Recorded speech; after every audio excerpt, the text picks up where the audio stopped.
पूरे देश में सबसे वाराणसी को भी ले लें तो यहाँ पर भी बहुत जो है प्रदूषण का प्रकोप कर सकते हैं। चाहे हम लोग का भी उसमें भागीदारी है कि दीपावली पे पटाखा छुड़ाते हैं या कई चीज़ों का ध्यान नहीं देते हैं। दीपावली में सफाई किए तो उसको जलाते हैं जिसकी वायु प्रदूषण होता है। और ख़ास तौर से हम लोग प्रदूषण को और आजकल जैसे कि वेस्ट बंगाल में सुना गया है कि वहाँ पे इको फ्रेंडली ग्रीन जो है पटाखे कुछ बने हैं जिसकी आवाज़ कम है और वो भी प्रदूषण करता है, लेकिन जो है 30%, जिससे और पटाखों के 100% है तो उसमें भी प्रदूषण है, तो उसको भी आप छुड़ा सकते हैं, लेकिन उसको भी कम से कम छुड़ाएं। और जैसे कि पटाखे के जो दुष्परिणाम हैं, जैसे मान लीजिए कि कोई प्रेग्नेंट महिला है, कोई वृद्ध है या कोई कार्डियक पेशेंट है, तो उनके लिए भी घातक होता है।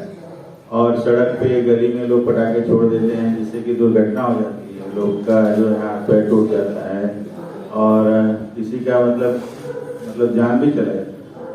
तो आप लोग के माध्यम से हम अपने काशीवासियों को और प्रदेश देशवासियों को बताएं, सभी लोग जो है घी के दिए से जो है इस दीपावली को मनाएं और आवाज़ वाले पटाखे न छुड़ाएं और इसका पूरा ध्यान रखें। और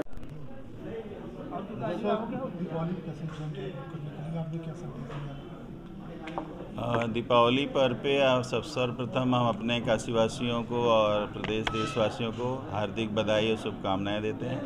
और इस अवसर पर हम आपके माध्यम से बताना चाहते हैं कि सभी लोग इस दीपावली को मिट्टी के दिए जला करके त्यौहार मनाएं और तेज़ आवाज़ वाले पटाखों को बिल्कुल न छुड़ाएं, जिससे कि दुर्घटनाओं से बचा जा सकता है। आतिशबाजी करते समय कई लोग घायल हो जाते हैं, तो उनके लिए क्या करना चाहिए? जैसे पहले तो पटाखा छुड़ाना नहीं है, लेकिन आजकल इको फ्रेंडली जो है ग्रीन पटाखे या क्रैकर्स आए हुए हैं जिसके आवाज़ भी कम है और वो वातावरण को आधा से ज़्यादा मतलब 30% ही वायु प्रदूषण करता है, जिससे कि थोड़ा बहुत वायु पोल्यूशन एयर पोल्यूशन का थोड़ा बचाव हो जाता है। तो इस तरह से अगर छुड़ाते हैं तो उनको सबसे पहले तो छोटे बच्चे आजकल ज़्यादा हर त्यौहार में पटाखे के लिए जिद करते हैं, तो उनको ज़रूर किसी न किसी जो है गार्जियन जो अभिभावक होते हैं उनके साथ ही जो है पटाखे को छुड़ाना चाहिए और खुले छत पे खुले मैदान में। और जो ढेर सारे पटाखे लाते हैं उसको थोड़ा दूर रखना चाहिए और जब छुड़ाना है तो वहाँ से लेके आना चाहिए। और एक बड़े मतलब कि बाल्टी में या पूरे टब में पानी भर के रखना चाहिए, बड़ा टॉवल 1-2 गीला करके रखना चाहिए, जिससे किसी का हाथ जल जाता है तो उस समय उसको पानी में डुबा के रख सके, तो इतना व्यवस्था रखना चाहिए। अच्छा, ब्लड प्रेशर और दिल के जो मरीज उनको लेकर काफ़ी घातक होता है।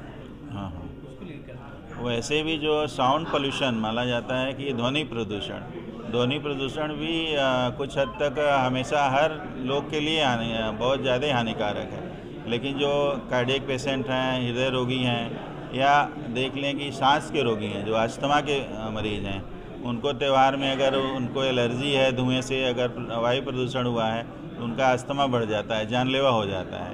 तो इसलिए जो है और कई एक्सीडेंट हो जाते हैं। प्रेग्नेंट महिलाएं हैं उनका डिलीवर कर जाती हैं या उनके बच्चे जच्चा बच्चा दोनों को खतरा हो जाता है।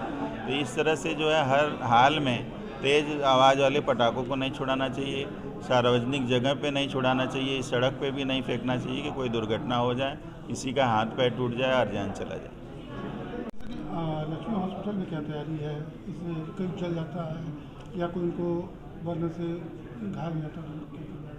जैसे कि कोई ऐसा दुर्घटना हो जाता है तो ये लक्ष्मी हॉस्पिटल लगभग 22 वर्षों से यहाँ पे संचालित है और यहाँ का बर्न यूनिट काफ़ी मतलब कि जितने भी सुविधाएं हैं उससे युक्त है।